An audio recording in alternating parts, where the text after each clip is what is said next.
Hello everyone. I just want to do a short video this morning. We're still in the coronavirus. I'm going to be in 1 Corinthians, the second chapter. I'm going to read verse 1 through 10. If my allergies will let me this morning, I'm having a little trouble. But it says, "And I, brethren, when I came to you, came not with excellency of speech, or of wisdom, declaring unto you the testimony of God.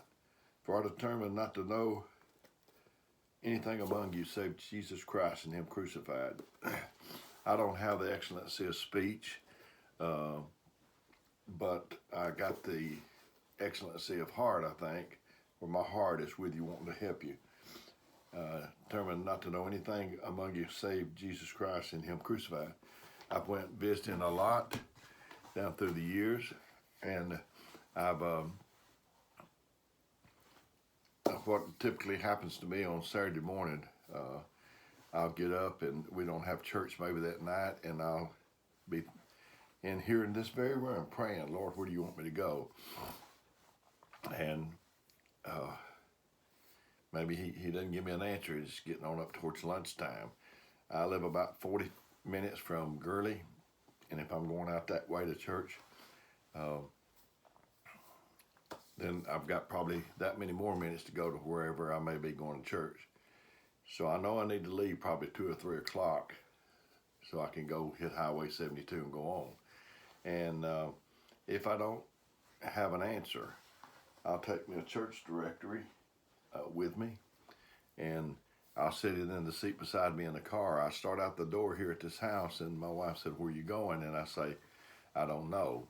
And she'll say, "Dale, you mean to tell me you don't know where you're going?" And I'll say, "Yes, I'm trying to tell you I don't know where I'm going, so I need you to pray for me." And I'll go, and all along the way, I'm saying, "Lord, if you want me to go anywhere, if you'll let me know in time, I'll sure try to go." So when we get on up, when I get on up through there, finally he'll tell me. And I've got the church director with me, so I call the minister of that church and say, "Are y'all having church tonight?" And if he says yes, I say, "Is it a good night for me to come visit y'all?" And I'll go on.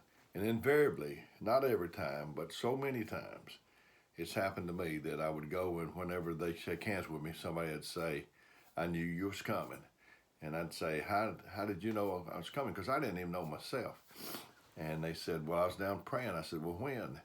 And they say, "About 9:30 this morning." I said, "Well, he just let me know about 2 o'clock. So next time, why don't you call me and save me all of this not knowing."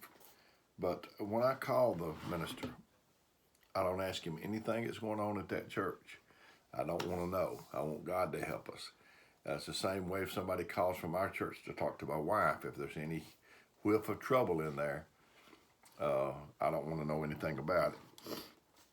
And he said, "And my speech and my preaching was not with enticing words of man's wisdom, but in the demonstration of the Spirit and of power, that your faith should not stand in the wisdom of men, but in the power of God."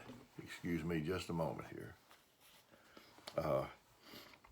And then he goes on to say in verse 6, "Howbeit we speak wisdom among them that are perfect, not the wisdom of this world, nor the princes of this world that come to naught. But we speak the wisdom of God in a mystery, even the hidden wisdom which God ordained before the world unto our glory, which none of the princes of this world knew, for had they known, they would not have crucified the Lord of glory." It said, "But we speak the wisdom of God," in verse 7, "in a mystery, even the hidden wisdom which God ordained before the world." Let me ask you something. Wisdom, we already know. We spoke about it in another video. We already know how precious that is, how much it's needed by God's people. If it is that precious, and God knows everything, He knows we need it, why would He hide it from us? Well, He didn't hide it from us. He hid it for us, so that when we get ready, it'll be available to us. He don't want to give it to us too premature. I heard a story about a man. He gave his son a gold pocket watch when his son was born, and but he got it for him when he was born, but he didn't give it to him. Because why didn't he give it to him then? because he couldn't handle it. If he gave it to him when he got 2 or 3 years old, he would beat it. He would have beat it to pieces. So that's the way we are. That's why God don't give us any more things than He does. He knows at this point in time that we don't have the maturity and that we can't handle it. And so he didn't give it to him at day one. He didn't give it to him on day two, year one. He didn't give it to him until he was able to handle it. The little boy was probably all around where that watch was. That's like the wisdom. It's hidden for us, not from us, but for us for when we get ready for it. And we've been all around it. But when we prove to God that we can handle it and do the right thing by it, I believe He'll give it to us. I thought about hiding things. I thought about Moses. Moses and Jesus, they were, at the time of their birth, they was out after them. They was trying to kill the little babies 2 years old and under or whatever. And so when Moses was born, his mother hid him. Where did she hide him? Now I'm asking questions and you're not able to answer me right now, but the purpose of me asking is to provoke your thought. Where did she hide Moses? In the house, I believe. You can read it. But not a house like this, not a house like you live in. 3-bedroom, a bath or two or whatever. Maybe you even got 4 or 5 bedrooms. But it was a Hebrew slave house. To me, I would think it was not much more than a tent. So how do you hide a screaming, crying baby in a tent? You can't, except God help you. So she hid him out, I think it was 3 months, and when she could no longer hide him, they made a little ark of bulrushes, put Moses in it, took him down to the river. His sister was with him, and let it go. And there at the river's edge, I think it said, or at the river, was Pharaoh's daughter. And so there he's floating down the river. How would you like to put I'm not talking about Goose Pond or Gunnersville Lake or something like that. How would you like to put your baby? I believe it was the Nile River. How would you like to put your baby in the Nile River? And where snakes, crocodiles, and all such is there. But anyway, somebody came and found him. And I would ask you, who was that? But I already told you just a minute ago. It was Pharaoh's daughter. Pharaoh's daughter? Man, isn't that the man that's trying to kill him? Yeah. And where did she take him? Now, I don't think she took him that very minute, but eventually he wound up at Pharaoh's house. Now we're dealing with King James. King James and the thous and the these, and it's pretty hard to understand sometimes. So I'm trying to put it in common language, maybe a little something that you can get a grip on. But she took him to Pharaoh's house. To me, that is so incredible. The man that's trying to kill him winds up, and that's where he's at. So I think he was a little older when she finally got him down there. But if he was a baby, now Pharaoh's buying his little diapers, his baby food, his milk. Pharaoh's providing everything, and we even eventually wound up providing his education. So that, to me, that is so incredible. And I already told you on another video that I sought after wisdom since I was about 11 years old, and that's what I want is wisdom. I know when Solomon, I think I even had a broadcast about Solomon. The Lord came to him in a dream and asked him what did he want, and he said understanding heart, I believe, but in essence he asked for wisdom. And God said, because you didn't ask for long life, you didn't ask for the life of your enemies, you didn't ask for riches, I'm going to give you all of those things. So he had an opportunity to test his wisdom. Here comes two women, and they're saying the same story. They're both saying they had this story that they was in the same bed in the same night, and one of the ladies laid on her baby and it died. and she switched it with the one that was the living baby. They both said that, but they was different on who that was that had the living baby. So, so there they was. So there was nowhere he could look. There was no book that he could thumb through, no precedent for Solomon. And he said, bring me a sword. And I'm thinking, bring me a sword? And he said, we'll cut the baby in half. Give half to her and half to her. And the one that it didn't belong to said, that sounds like a good idea to me. Just go ahead and do that.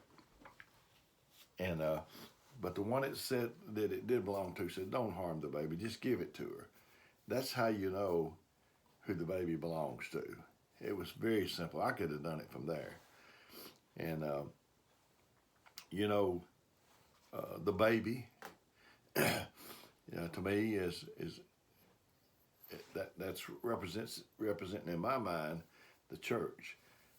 There's people that they want their way, and if it means splitting the baby in half, they're willing.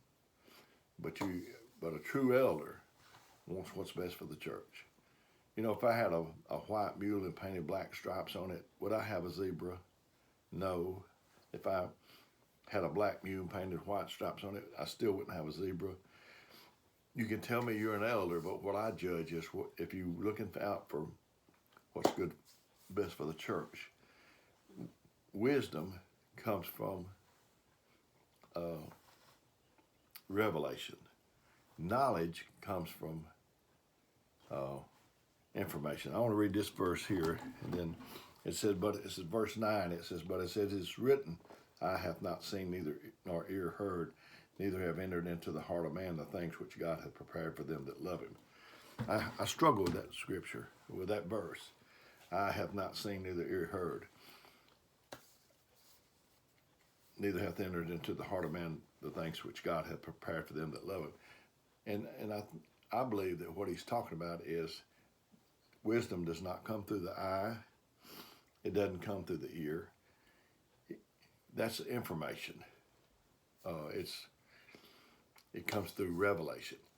If you live long enough, make enough mistakes, correct enough mistakes, you're going to have experience and you're going to have knowledge. But that doesn't give you wisdom.